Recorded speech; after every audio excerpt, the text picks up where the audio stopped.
பேசுனீங்களா? பேசுனதும் நீங்க உடனே எனக்கு கால் பண்ணி சொல்லிருக்கலாம்ல. என் நம்பர் தான் உங்ககிட்ட இருக்கே. இருக்கு ராதிகா. அப்புறம் ஏங்க நீங்க எதுவுமே சொல்லாம அமைதியா இருந்தீங்க?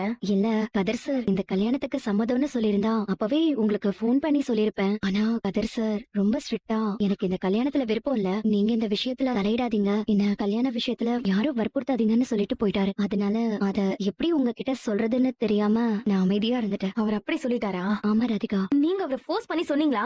நான் சொன்னேன் ராதிகா. இல்ல, எனக்கு தெரிஞ்சு ஃபோர்ஸ் பண்ணி சொல்லலன்னு நினைக்கிறேன். இல்ல ராதிகா, கல்யாண விஷயம் ஒருத்தரை நாம ரொம்ப ஃபோர்ஸ் பண்ணி சொல்ல முடியாது இல்லையா? அப்படி இல்லங்க தனு, நீங்க மட்டும் ஃபோர்ஸ் பண்ணி சொன்னீங்கன்னா அவர் கண்டிப்பா கேட்டிருப்பாரு. சொன்னா கேக்குற இடத்துலதான் அவர் உங்களை வச்சிருக்காருன்னு எனக்கு நல்லா தெரியும். உங்க மேல நல்ல மரியாதையும் வச்சிருக்காரு. நீங்க ஒண்ணு பண்ணுங்க, நீங்க நல்லா ஃபோர்ஸ் பண்ணி எடுத்து சொல்லுங்க. உங்க அம்மாவும் ராதிகாவும் விருப்பப்படுறாங்க, இதேதான் உங்களோட விருப்பம்னு கூட சொல்லுங்க. சொல்லி கல்யாணத்துக்கு சம்மதிக்க சொல்லுங்க. என்ன பேசுவீங்களா? சரி ராதிகா, நான் பேசுறேன். உன்கிட்ட ஒரு விஷயம் பேசணும். எதுவா இருந்தாலும் நாளைக்கு காலையில பேசிக்கலாமா? இப்ப போய் தூங்குங்க போங்க. இல்ல கதிரு, எனக்கு இப்பயே பேசி ஆகணும். ஐயோ, இப்பவே பேசி ஆகணுமா?